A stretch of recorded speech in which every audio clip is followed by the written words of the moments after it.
And good morning, everybody. This is Peter Mansbridge. I'm actually speaking to you from Stratford, Ontario, where I've been in my kind of isolation quarantine area, my stay-at-home area for the last 5 weeks, I guess. And our three panelists are joining us from Toronto.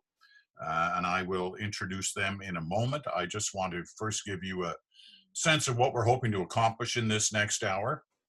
Very much depends on you because we're hoping for your questions and your thoughts and comments as we move through this discussion, which is really a question of trust. And trust is such a huge issue when we're dealing with what we're dealing with. We're dealing with a pandemic that swept the world. It has crossed our country. It has caused, great pain and suffering and death in countries around the world, including ours. So on the issue of trust, it becomes critical through a situation like this, because first of all, you have to, one assumes, have trust in your public health authorities. You have to have trust in your government. You have to have trust in your media, or at least that's the object. That's the hope, that you can place trust in those areas so you can be best informed about the issues that are confronting you. So that's the topic. Here's how you can join in with your questions. You can, as you can see on the screen now, you can use the built-in Q&A feature on Zoom itself. You can go to Twitter at Monk School with the hashtag Monk Talks, or you can email at events.monk@utoronto.ca. So let me introduce you to our three panelists who are going to try to make sense of some of the questions that you'll have and that I'll have to get things started. Lynette Ong is Associate Professor at the Monk School of Global Affairs and Public Policy. Peter Loewen is Professor at the Monk School of Global Affairs and Public Policy. And David Fistman is a Professor at the Dalla Lana School of Public Health. I used to be the anchor of the National, of the CBC in Canada. I'm still doing documentaries, and I'm also what they call a distinguished fellow at the Monk School. I'm never quite sure what exactly that means, but I'll accept the title because it sounds wonderful. All right, let's get going with, let me throw out the first question, because so much of the issues surrounding trust, I outlined all the different areas, but if you go from a starting point, the assumption is, and a pretty good one, that this started, the COVID-19 situation, the coronavirus started in China. So the question becomes, do we trust China with the information that it has given right from the beginning? How transparent have they been? And Lynette, you're an expert on that, on China and Southeast Asia. So let me ask you, do you trust China? Yes and no. Yes, I think there are several dimensions to the issue. Number one, I think back in January and February, they were facing capacity issue, capacity as well as technical issue like what we are facing now and what New York City is currently facing, which is a lot of people who are positive did not get to the hospital, right? And some of them, and a lot of them went untested. So that is a capacity issue that I think everyone is facing. The other issue is because of the nature of its very political system, its authoritarian system, you would imagine that a lot of local officials are actually under a lot of pressure to cover up information to grow the economy. So they have every reason, like other authoritarian states such as Iran, to underestimate the number of deaths. Having said that, yesterday the Wuhan authorities have just revised their revision, so deaths have just been increased by 1,200 overnight, and I would say that is also somehow arbitrary because we don't know what the measure is. So I think yes and no, but because of the nature of its political system, there are good reasons because of past behavior to doubt the statistics. Yeah, I'll say when I look at the list of cases in countries around the world, and you look at China, and it's still listing the number of cases in the sort of low 80,000s, 82, 83,000, you go, wait a minute, this is a country of 1.4 billion people. and you're telling me you only had 80,000 roughly cases, which would work out to, you know, my math isn't great, but it seems like less than 1/10 of 1% Right. of the population, which, like, if that was the case, that would be a tremendous success in dealing with a pandemic. Yeah, you know, but this is also a very strong capacity state, a state that could put in measures, very strong measures that Canada couldn't possibly implement. So when they quarantine people, they really mean quarantining people. You couldn't even go downstairs, and when you go out to the street, you get rounded up by police, and sometimes by, you know, neighborhood committees who are mobilized by the state. So the term they use is rounded up people who should be rounded up, which is a term applied to terrorism fighting in Xinjiang. So, you know, it is controlling information at the beginning when it wanted to, but if the state want to implement certain measures, it is more capable of doing so than a lot of democratic societies out there. So, you know, in that sense, I think if it wants to control the infection rate, it is also more effective than other governments do.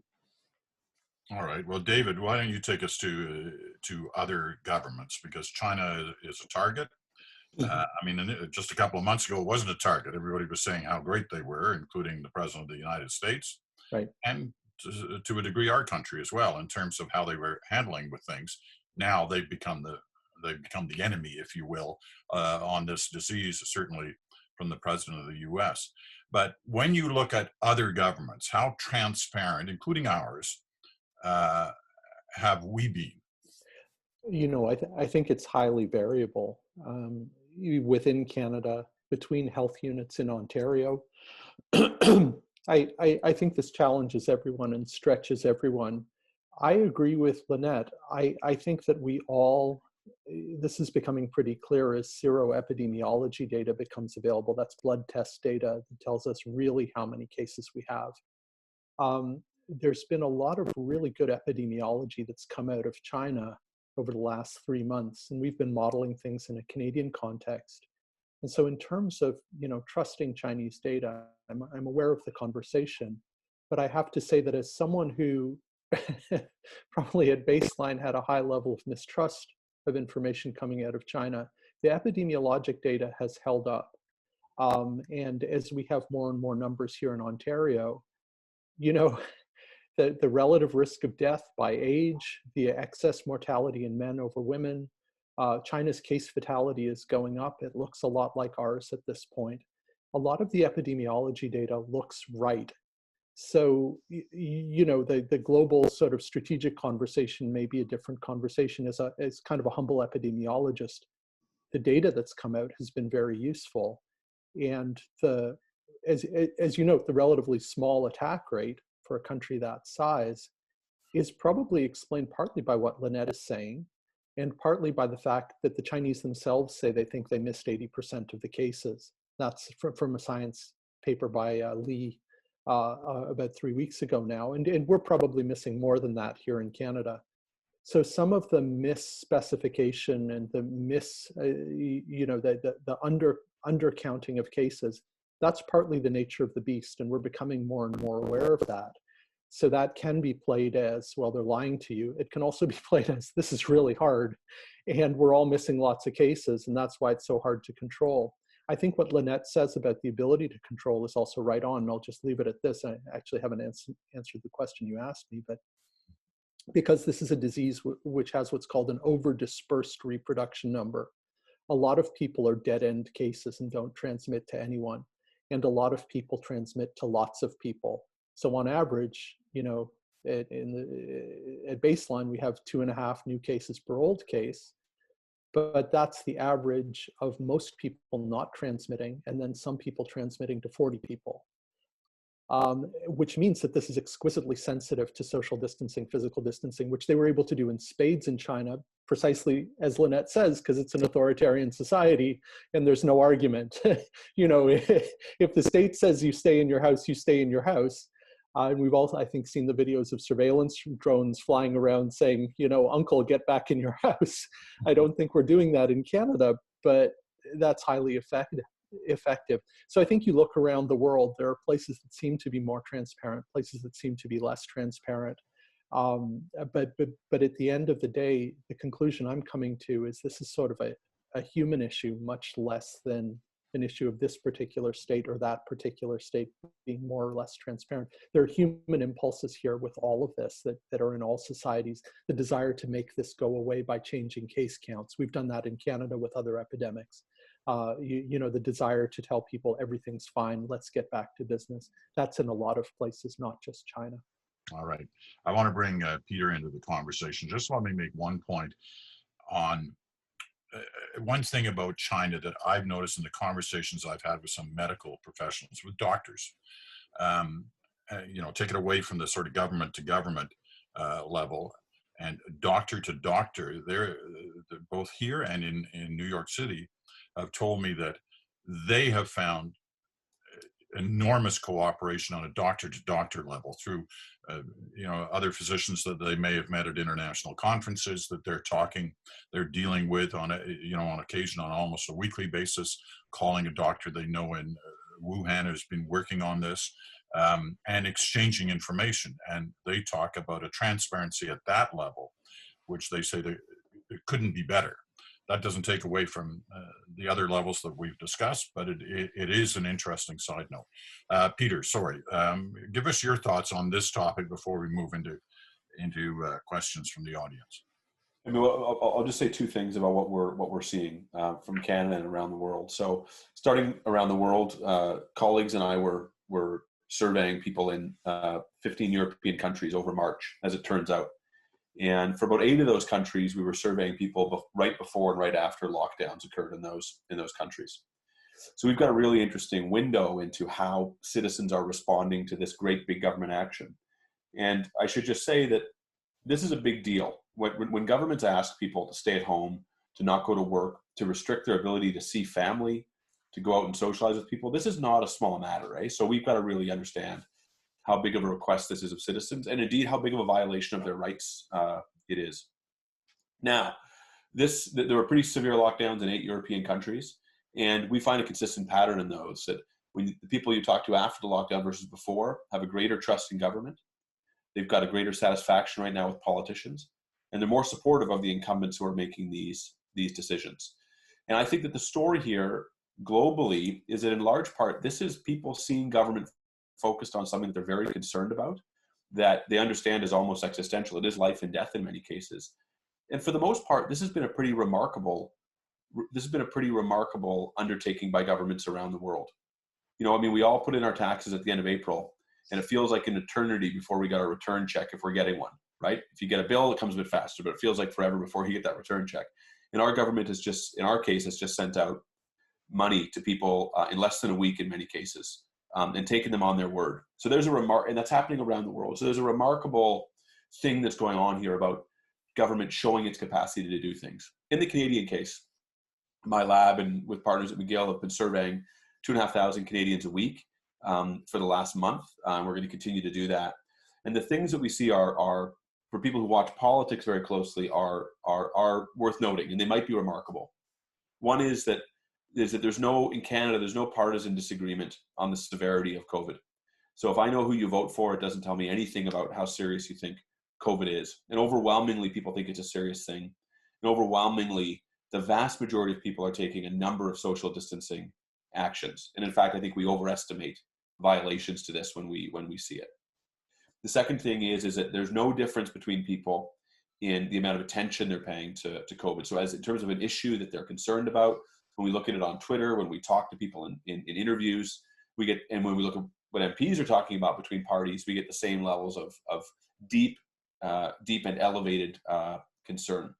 And the third thing is that the majority of people, irrespective of which party they normally vote for, approve of the federal government's handling of this issue up to date, and they approve of their provincial government's handlings of this issue. Now, these handlings haven't been perfect. I think that as we get farther along and as we really start to deal with the balance of opening up versus shutting down and start to really become more acutely aware of what kind of trade-offs we're talking about, there will be fissures and there will be cracks, and these will open up a little bit. But for the most part, I think that this is just a remarkable story in our own country and in other ones about how a government focused on a crisis can actually get big things done and can really actually push back something that was not only a health pandemic, but also really threatened to melt down the whole economy globally. So long story short, people are trusting their governments more than they did 6 weeks ago, and I think they have good reason to. I think we just lost Lynette. I'm not sure if that's a permanent issue or whatever. We'll try to get her back. Let me just follow up one thing on what you said there, Peter. Oh no, there's Lynette. She's back again. One thing that you said, and that's this, cross-partisan consensus. How long? I mean, I can see some of that immediately on a crisis that can tend to happen. The issue is how long can it last? And we're already seeing a little fraying at the edges on that. Yes. I think that it's a good question, and you can see where the fissures are coming. One is if parliaments can be reopened or recalled, when is that going to occur? I think that the other obvious one where it's going to be difficult is, and I hope there's just a lot of goodwill on this, but if you're actually in the Prime Minister's chair right now and you're actually having to make the decision about the criteria for reopening, you're the one who really is making a trade-off between economics and health, right? Between deaths at the margin and restarting our economy. Those are not easy trade-offs to make, and good luck to him and God bless him for being in that position. If you're premiers, you're doing the same thing. Now, I think Canadians are mature enough to be aware that those kind of trade-offs have to be made and to be a bit forgiving of a government, right? But I think the thing that they won't be forgiving of, this is my intuition, and we actually see it in data as well, but the thing that they won't be forgiving of is opacity on the plan. So I think that the thing where Canada has been behind on this one, just politically or from the perspective of public administration, is we're slow to the game in articulating the conditions under which we'll reopen and in giving a clearer picture about when and how that could happen. I think there are governments which are doing this better. In contrast, some American states are doing it fairly well. For me, I think the best politician in the world right now is Jacinda Ardern, the Prime Minister of New Zealand, and her ability to clearly articulate what needed to be done to tackle COVID early on, and for her ability to articulate what the path forward is really remarkable. And politicians can set their own terms, right? So the challenge is, what terms do the First Minister set about how they're going to reopen? And then they can stack up the opposition plans against those ones. But in some, this won't last forever. But I do have a sense that if the Prime Minister grabs the nettle and really leads on this, he's got several more weeks of goodwill to draw on.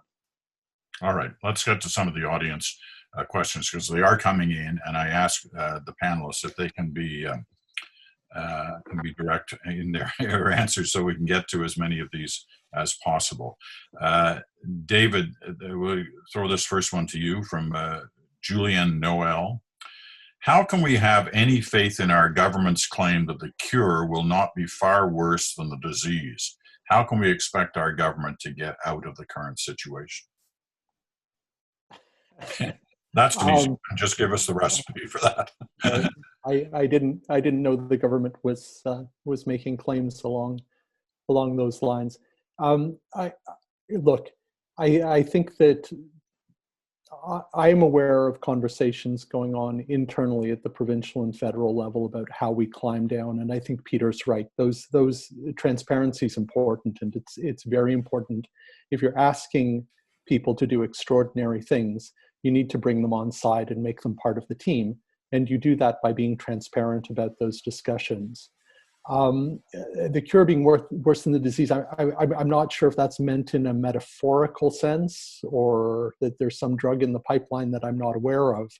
I think the way we get the door out of this is, as I say, social distancing, physical distancing is extremely potent as a means of shutting down community transmission. We, of course, in Ontario right now and in a number of provinces have basically had this epidemic split into two parallel epidemics. It's sort of Schrodinger's epidemic now, where in the community it looks pretty okay thanks to social distancing. In congregate living settings like long-term care, now prisons to a degree, in hospitals, it really does seem to be taking off. we might do well to actually acknowledge that there are two parallel processes going on here. One's going well, one's going badly. For the community, for those of us who aren't in long-term care, those of us who aren't in prison, the doorway out of this is going to have a lot to do with immunity, which is a susceptible population is why pandemics are so terrifying. None of us had bodies that had seen this bug prior to December 2020, November 2020. Because we have so many susceptible people, this takes off like wildfire. You can imagine human populations as being like dry brush, and you add a spark and it takes off. So part of the door out of this is immunity. Immunity works both by both natural immunity. We have to start identifying people who are immune because they're going to form our safe to work cohorts. We need to do seroepidemiology and understand what fraction of the population is now immune. That allows us to recalibrate our models and plan better. And that also allows us to see the disease better, recalibrate from case fatality, which is now running about 7% globally, to infection fatality, which allows us to plan. If we know how many people are actually getting infected, we'll know how many people we can actually expect to get sick and die from this. So the door out of this, I don't think, and obviously development of a vaccine, which is well underway. And I think in terms of the cure being worse than the disease, the reason that's going to take a while is it's going to have to go through trials to make sure it's not worse than the disease, but that's underway, and that will ultimately be our doorway out. You know, I talked last night to the head of the lab at the University of Saskatchewan in Saskatoon, who are considered among world leaders on vaccine development, and he made an interesting point. I mean, they're in the stage, they're still animal testing, but they figure they're only a couple of weeks away from the end of that part.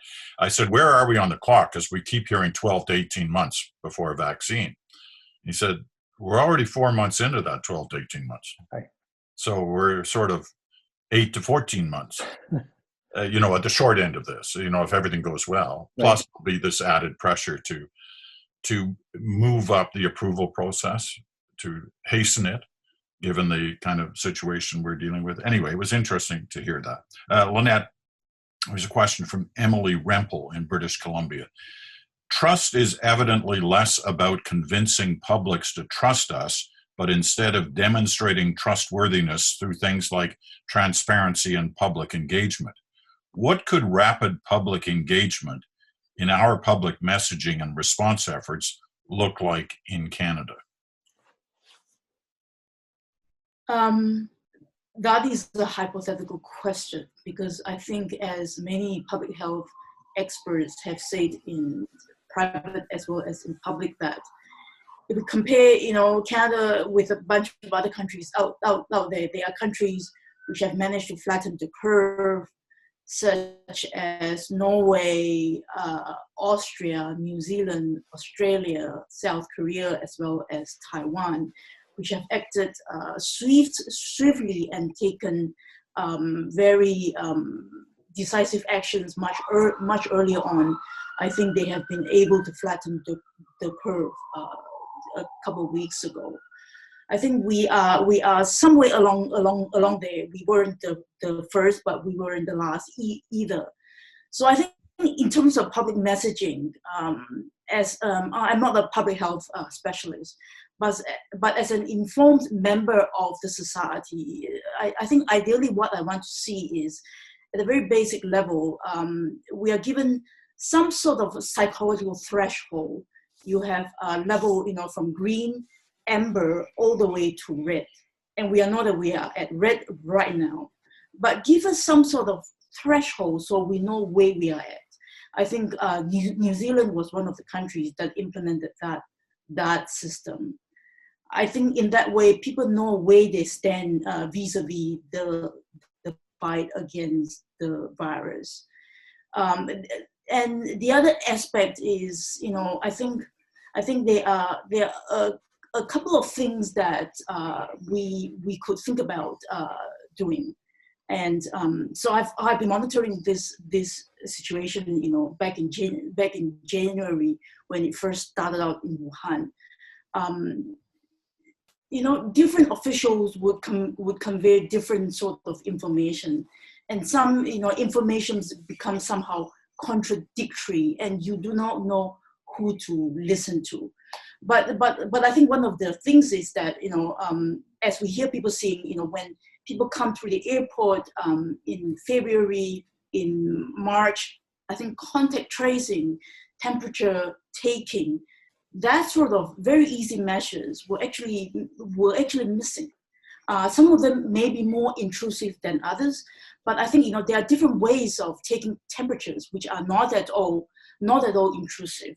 So if we are thinking about relaxing some of these measures, I think at the very least, as a member of the public, not as a public health specialist, so take it with a grain of salt, I would like some sort of measures being put in place to make sure that they are safety net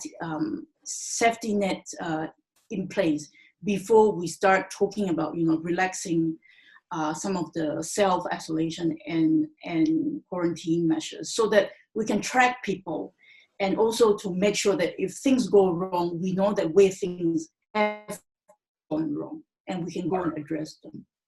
Okay. We're roughly halfway through this, so if we can keep that in mind, there are lots of questions coming in. Peter Lowen. Canada is not, this is from Ushnish Sengupta. Canada is not collecting data on race for COVID cases. We are seeing evidence of racial disparities in the US. How do we trust the Canadian government is targeting resources appropriately for the most affected communities? It's a very difficult question. It's difficult in a couple of ways, but I think the essence of the difficulty is the following: is that the more data we have, the better off we're going to be in combating COVID. The more we know about who's getting it and how they got it, the better off we're going to be. That's the benefit side. The drawback side is we have to be aware that data rarely disappears, and data gets used in nefarious ways. So let me just give you a quick example, right? I mean, there's a race right now to create an effective contact tracing app via smartphones. Smartphones are amazing, right? They know everywhere that you've gone. So if you've been in proximity of someone who is infected, and your phones were close to one another, we can know whether you were close to someone who was infected, and you can receive an alert that says you may have been infected, you should go and get tested. That's fine, right? And there's a lot of benefit in that, right? Do we want to stand up an infrastructure that's going to allow government to track everywhere that people have been, right? And can we trust that that's not going to be used for other things in the future? So that's always the trade-off. I think that the challenge is that we have a lot of sensitivity around the types of data that we collect. And I'll just to give you an example of both sides of it very quickly. There was an infection. There's an outbreak in Nova Scotia recently in a town that is a predominantly Afro Nova Scotian town, and the premier, who I think has done an exemplary job actually in Nova Scotia, highlighted this, right? And that comes with good and bad. It highlights that there's a whole community getting hit by COVID, but it also feeds into all sorts of prejudice that's out there. So I think that the long story short is, for policymakers, it's a very difficult one because it's very sensitive. But I think we need to get to the place, because this is such a serious matter, where we need to think really hard about privacy. We really need to think about how can we get as much data as possible and put in the safeguards to make sure that data is safe, instead of the Canadian approach, which is don't ask anyone about anything, right? I'll just give you one very quick example of how I think dumbfounding to me the Canadian approach is. Statistics Canada put out a survey last week to study people's responses to COVID. Now, it's self-selected, it's got all sorts of problems with it, but you can do a lot with that data. They asked all sorts of questions about social distancing. As far as I know, tens of thousands of people filled out that survey. They didn't ask a battery of questions about exposure to symptoms. Why? Right? Why would we give up that opportunity when you have that audience to ask those questions? And David could talk about all the difficulty of modeling those data, and they're there. But we should want more data, not less. So what we've got to do is get serious quickly about figuring out how we put as much protection as possible around data so we can collect as much data as possible, instead of imagining the ways it can be used in a nefarious way and then not collecting it. Well, you brought up modeling. So David, this is one of your areas of expertise. So tell us about what you've witnessed on this whole modeling issue at both the federal and provincial level, if we associate it Yeah. to the Canadian experience. What you've witnessed that makes you comfortable, what you've witnessed that you're uncomfortable with. Well, I think anyone who works in this field starts off with the George Box quote, all models are wrong, some models are useful. I think models, even with the limited data we have provided some very useful insights. Probably the key insights from our models, and other folks have exactly the same findings from their models. They're all wrong. They're all useful in this regard, is that the lags built into this disease, by which I mean the time from individuals getting infected until they hit the hospital and then hit the ICU, and the lag from them getting into the ICU until they get out at the other side, either alive or dead. That was a very important insight, I think. There's a paper by a Boston group in Science a couple days ago that notes this. We noted this a couple weeks ago as well. What that tells you from a policy point of view, and I'll link this back to politics, is that to do this right and to not belly flop, you actually need to make hard political decisions before things look bad.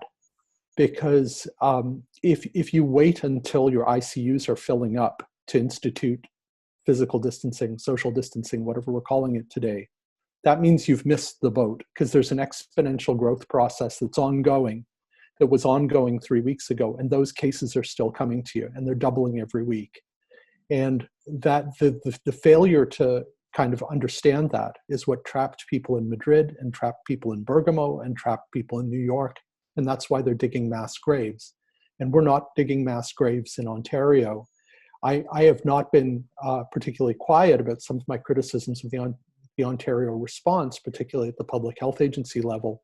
But Premier Ford, again, circling back to Peter, 2 thumbs up.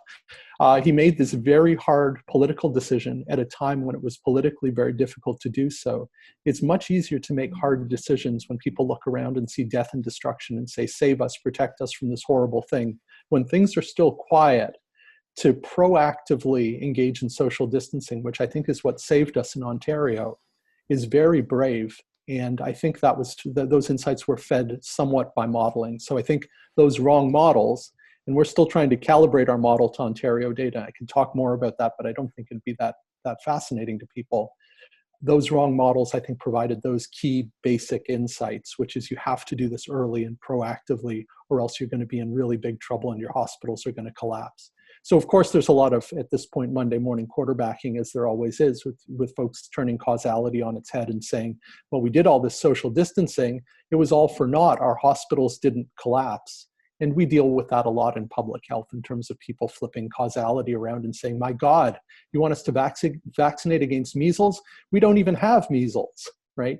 It's that same sort of inversion of causal paths that we deal with a lot in public health, because what you do in public health is you make things not happen. That's your job, is to create the non-occurrence of events. So there's always this sort of Monday morning quarterbacking that you spent money and resources and wasted all of our time doing stuff to prevent an event that never occurred anyway.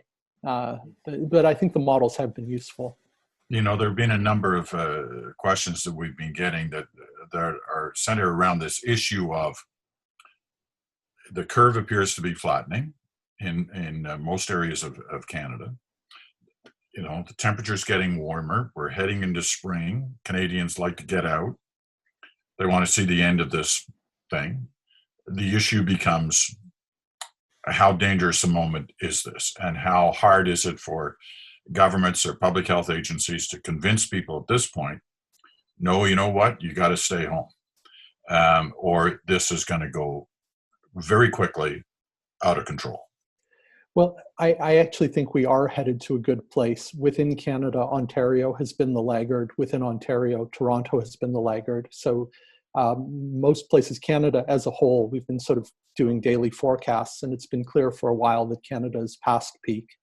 Most provinces are actually nearing the finish line. BC is, the Maritimes are, Manitoba, Saskatchewan are all near the finish line.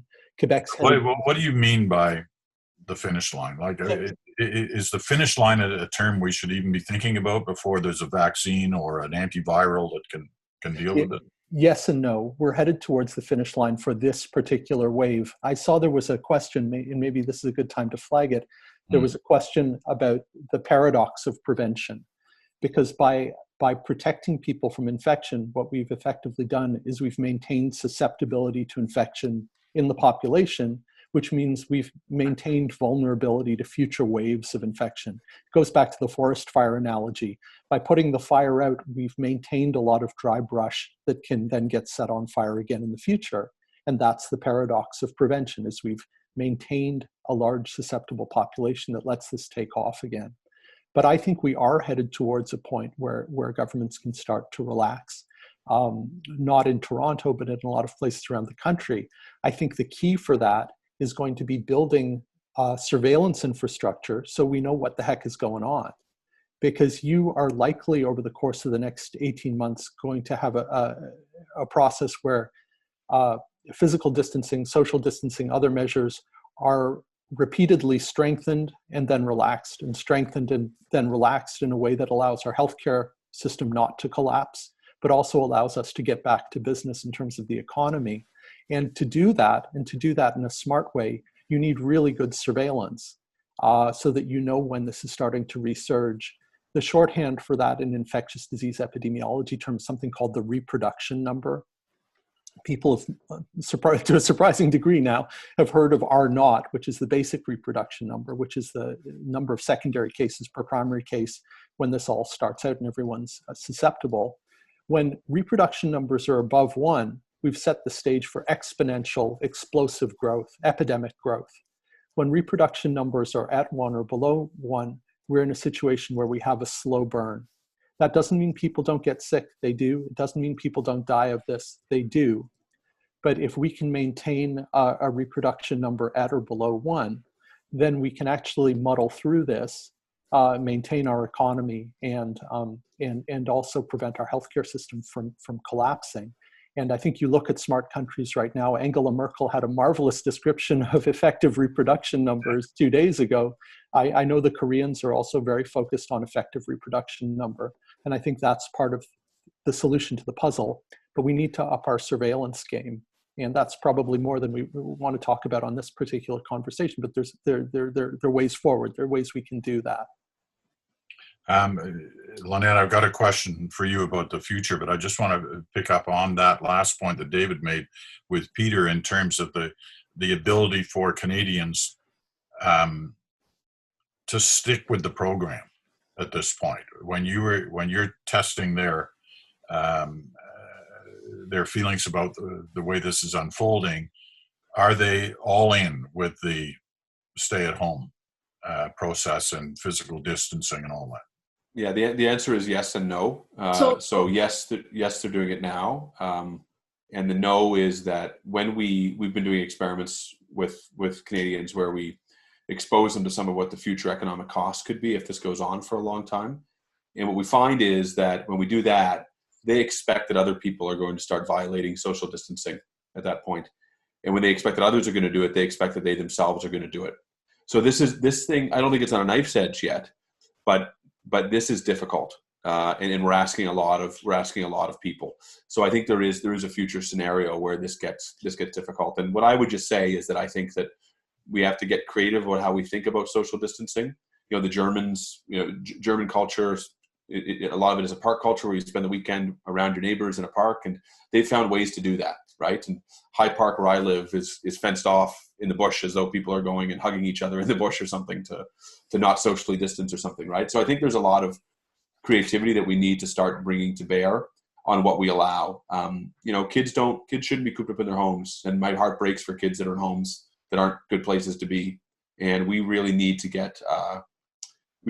think bigger about how we can maintain social distancing over the summertime. And we can't assume that we're just going to be able to do it by telling people they need to stay in their homes. All right, Lynette, I've got a good question here for you that has come in from Paul Cadario. But just before I ask it, some members have asked that we mention once again how to get their questions in.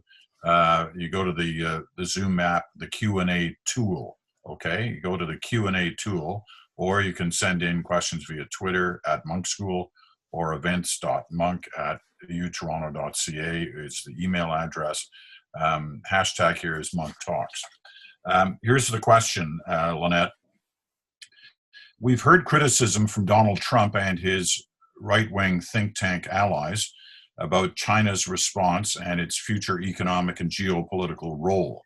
They seem to ignore that Trump and the US response followed much of the same pattern, with political messaging, empathy, and state capacity largely with the governors, albeit unevenly. How is your trust framing applicable to US-China and China-Canada relations and geopolitics more broadly after the pandemic? You know, that is a very big question.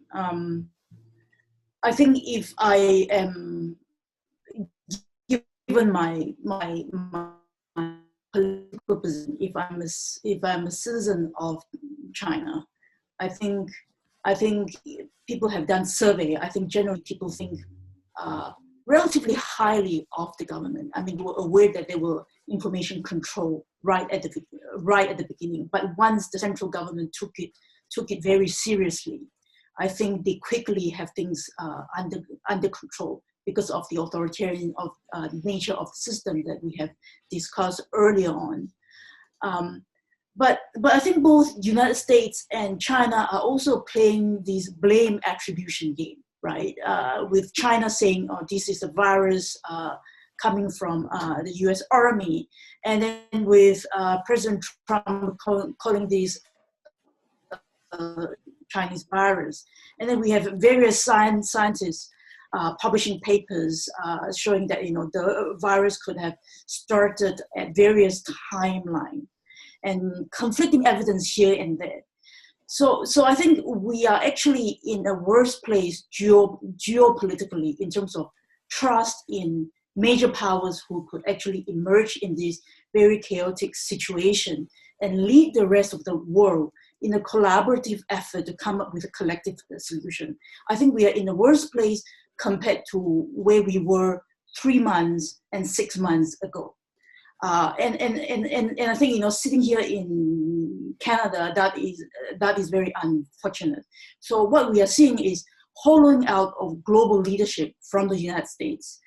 China wants to step up and trying to step up, but is under a lot of criticism, such as in Musk's diplomacy, but it's also rightly so. So I think the thing for middle power, such as Canada, that what we could do is come up with some sort of, you know, collective effort. So here I'm looking at perhaps G20, you know, a bunch of countries that could sit down and talk very reasonably about collective effort that could be done and about the trade-off between economic growth, resuming work, and keeping the infection rate low. You know, I don't see this as an immediate trade-off between the two considerations. If we look at countries that have acted very slowly, this is not about immediate trade-off. If we reopen too quickly, or don't have sufficient surveillance technology in place, surveillance measures in place once we open up the economy, we are going to be hit by second and third wave. I'm not a public health specialist, but I'm looking at countries such as Singapore, which has been hit with second and third wave, considerably worse than first wave. So now the government is trying to put in very strict measures, much stricter than they were. We lost. We could learn about things moving on. All right. Pick up on that, David. This whole issue of second and third waves, because we are. Well, that's right. You know, we're seeing it in Singapore. We've seen it in Japan of late, and the fear of that versus the danger of being overconfident about how you're dealing with the first wave. Yeah, no, I mean, they're to be expected. I think the best comparator is the 1918 pandemic, flu pandemic, where they had 4 distinct waves over about a 2.5-year period. That's the nature of the beast. We have a highly susceptible population, and this will continue to bedevil us until a large proportion of us are immune to it. And there's no way, it's just no way around that until you have a vaccine. That's what vaccines are for. They move us from susceptible to immune without us having to pass through a disease state. So yeah, it's probably something of an inevitability. You talked about summertime and, the question of seasonality. Unfortunately, particularly early in a pandemic, reproduction numbers, effective reproduction numbers, are partly a function of how many susceptibles there are. So with a disease like flu that all of our bodies have seen before and that many of us are partially immune to, you can have an average reproduction number that sits around 1. So it's an endemic disease, but it gets flipped above 1 in the winter and below 1 in the summer. And we see that as flu season. When we have a very high fraction of the population susceptible, as I think we still do now, even in hotspots in Germany, there's a place called Heinsberg that just had a big outbreak, and they did a seroprevalence study, and 14% of the population's infected in Heinsberg after a big outbreak. But you need to get to 60, 70% to have herd immunity. So we're a long ways away from that. So we are likely to see sequential waves. This is not a prognostication, but just by analogy from H1N1, or the OG H1N1 in 1918. It's in the virus's interest, and I know I'm anthropomorphizing a little ball of RNA, but it's in the virus's interest to develop what's called a balanced pathogenicity with us, be less severe and kill fewer of us as it evolves. It's an RNA virus and it will drift. That's how we're actually able to do a lot of our analyses on molecular clock in terms of how long this has been around, is it's a drifty virus. What happened in 1918 is that the fourth wave seemed much less severe than the first wave. Part of that is the attack rates were lower because you had a partially immune population. Part of that is also that the virus drifted and kind of moved to a balanced pathogenicity with humans. It became an endemic virus and circulated until 1957 as seasonal flu. And that's likely in our future with this virus, but it's not there in the short term. It's not there in a couple of weeks, but we likely will see that in the coming years. And we can, but anyway, to your question, yeah, the additional waves are inevitable. We're going to have to strengthen and weaken social distancing over time to keep them manageable. Peter, I'm not sure if you have been asking the people on your panel about money and the money being spent. I mean, governments around the world are spending billions, if not trillions of dollars in some cases to try to deal their way out of this. And as you mentioned how quickly money is getting into people's hands who need it. Do Canadians in the surveying you're doing have any sense that at some point this money's going to have to be accounted for, that they're going to have to come up with the money to deal with all this? Yeah, so I think that there is I think people are much more myopic right now in thinking about just the immediate challenges that they're facing. But if I could just say just one thing about the Canadian, there's two things that are notable about the Canadian approach. One is that if ever there was a time to borrow money, now is the time to borrow it if you're a government, because interest rates are so low. So I want people to think about what it looks like when we put all that debt on, and inflation's we're growing faster than inflation is growing. That debt has cost us less and less each year. So there's an economic case for it. But here to me is really the relevant statistic, and then this is a story about Canadian success. Our government's plan is to send Canadians send a lot of Canadians $2,000 a month for a few months at least. And there's other wage support for companies, et cetera, et cetera. But the overwhelming focus has been, this is an Australian phrase from 2007, but go big, go households, right? So directly to people and don't mess around with it. The United States is sending a $1,200 check to everyone who needs it, right? But for every $1,200 check that the United States sends, it's sending another $4,800 out the door in corporate subsidies and loans to corporations and direct support to corporations. This is a story where if you could choose one of those two systems, giving the money to everybody and trusting them that they're going to use it for the things they need to use it for, and just recognizing that government is the final backstop here, versus using this as a chance to pork barrel and to basically build up your corporate state, we've taken the right approach. So I think that there is a cost for this. We're going to have to pay it, right? but there's fundamentally something good about the way we've done this. We recognize that government should be there to backstop citizens. We're all going to have to pay it back, and we've got to have hard conversations about what our tax distribution is going to look like in this case. But there's nobody getting rich off of this right now. People are being helped. So, I mean, I think that just buys it some political capital for this to be able to continue.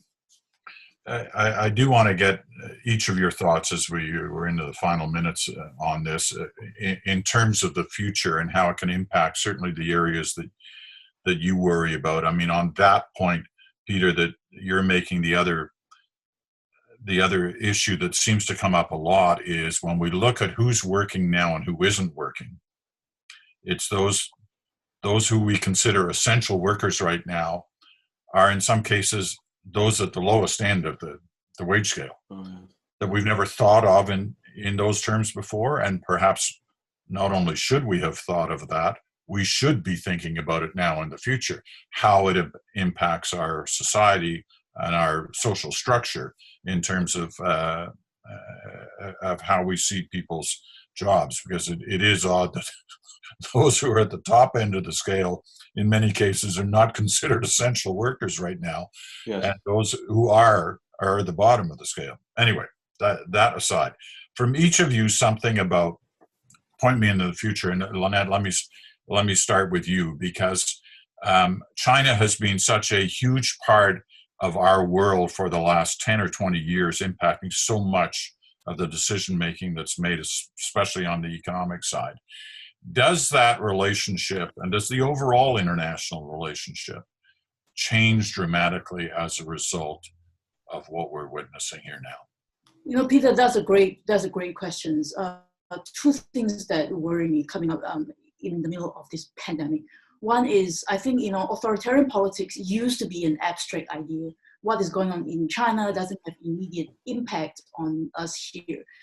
But I think what this virus and this pandemic has shown is that it has a lot of impact. So every one of us should be caring about, what is going on in China, which is a very big power. The decisions that the Chinese government makes actually has implications not only on Chinese citizens, but all around the world. I think the evidence is very clear. The other thing I think about as a citizen and a resident in Toronto is, I think about what it means by service economy. I think this virus has actually changed what service economy means.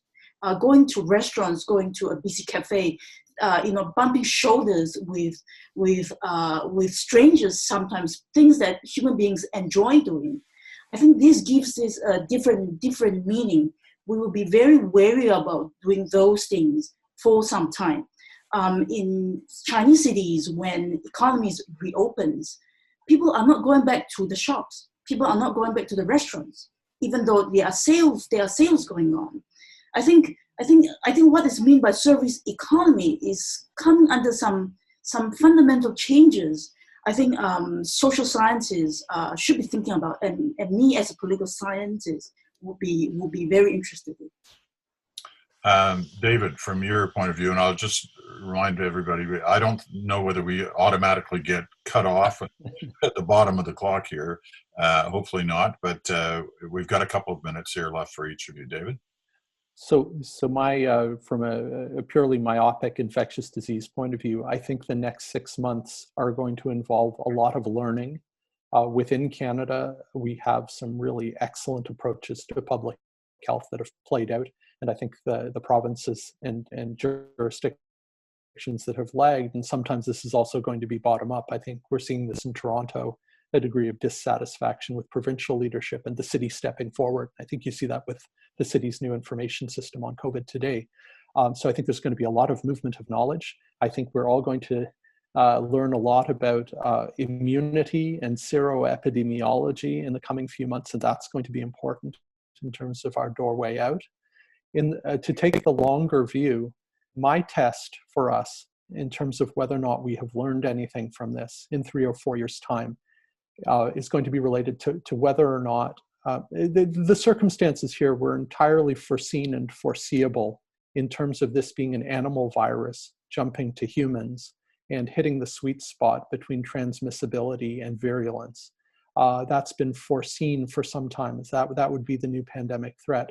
That relates to how we interact with our environment. That it relates to how humans interact with animals, both wild animals that we traffic and food animals that we raise.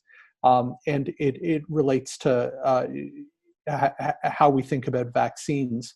My acid test for whether or not we've learned is the WHO has a priority vaccines list from 2015.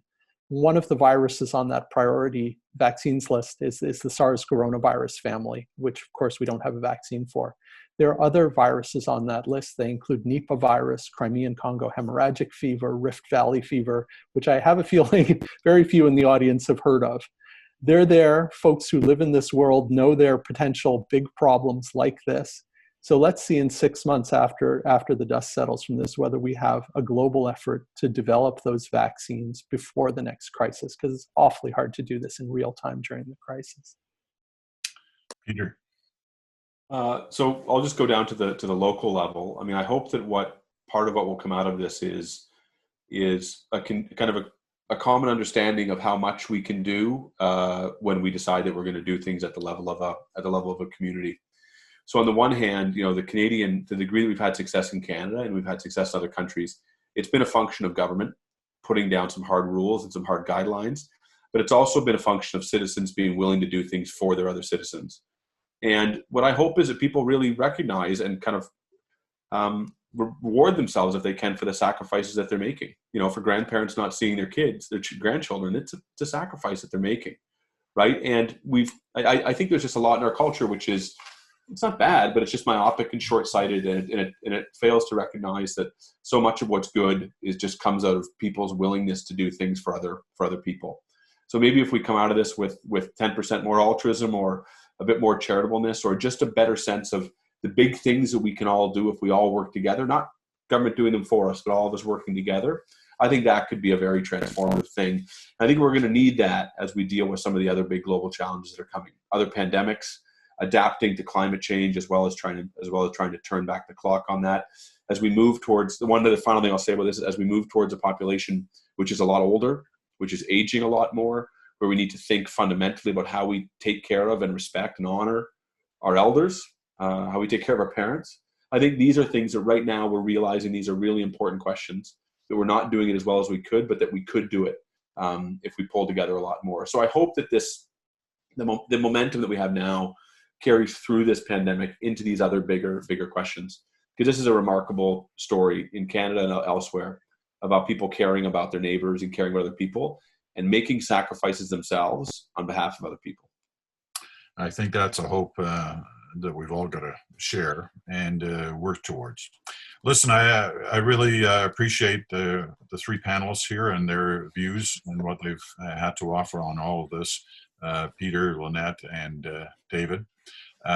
We're all facing this challenge. The common phrase is, we're all in this together, and we're one, big family, and we are. And I think today we got a sense of some of the ideas that we need to be considering as we move forward.